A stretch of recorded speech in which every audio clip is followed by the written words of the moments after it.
I do have one question. You were mentioning that the wells were drilled around your house.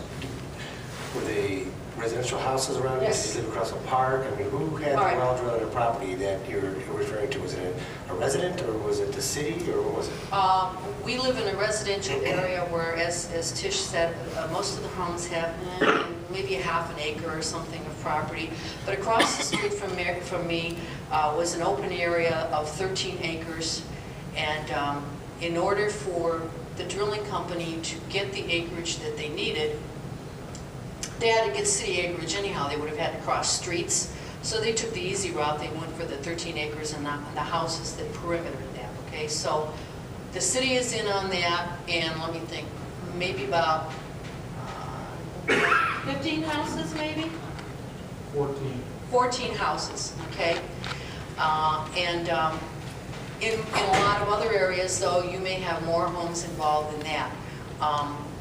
The only thing that they have to have for clearance on the wells is the 150 feet from freestanding buildings, your homes. Okay, they can put them 150 feet from your homes. In some areas, if they have 1 acre of open property, they can put 3 wellheads, 3 pump jacks on that 1 acre. And I don't know what the distance from between wellhead to wellhead is. I would have to look that up. And what they will do with that is 1 pump jack is taking its 20 acres that way, and it's going directional. 1 is going that way, and 1 is going that way. I mean, they could do that. And I have one within walking distance of my home where they have them. And in fact, the thing that is scary to me, and I don't know that Tish even mentioned that, is that if I were to take a line that is a 1-mile radius and draw that from my home, I have about 25 wells in that circle. Now, are they drilling the Marcellus, did you say? In my area right now, they're doing Marcellus, because if you do the Utica, because it's so much deeper, you're going to have to double your acreage. And you know, I don't know for sure, not being in the industry. My suspicion would be that they'll just put 2 20-acre plots together and use that as the 40 acres. So I think, is that correct on the Utica? They have to double the acreage on it, I think, because it's so much deeper. 160 acres, I think. Oh, it might be 60? Okay. 160, I think it's... Oh, that much more? The area is a little... All right. I mean, from what I understand, there's different sizes that they go by, depending on what you're doing. But if they've got various well acreage that are flanking each other, they'll probably just join them together, which is, again, some of the questions that I think a lot of people, when they sign those contracts, they don't think about that. Well, let me ask you a question then. Is this, I guess I'm getting a little confused if this is fracking taking place, or is this the normal drilling of wells that have occurred that we've been experiencing, I guess? They have pockets of oil and gas. No, this is hydrofracking.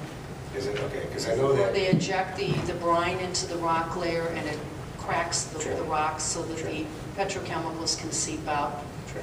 And I know they've been, my understanding is, I'm sure we're from the industry, that this fracking has been taking place since the 40s, I think, maybe even the 50s. This isn't your grandfather's fracking.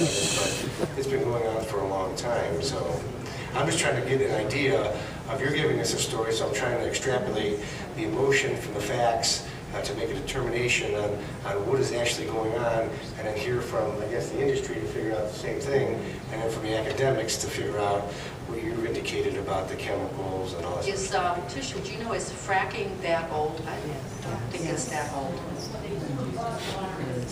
But it was fracking. Okay. Okay.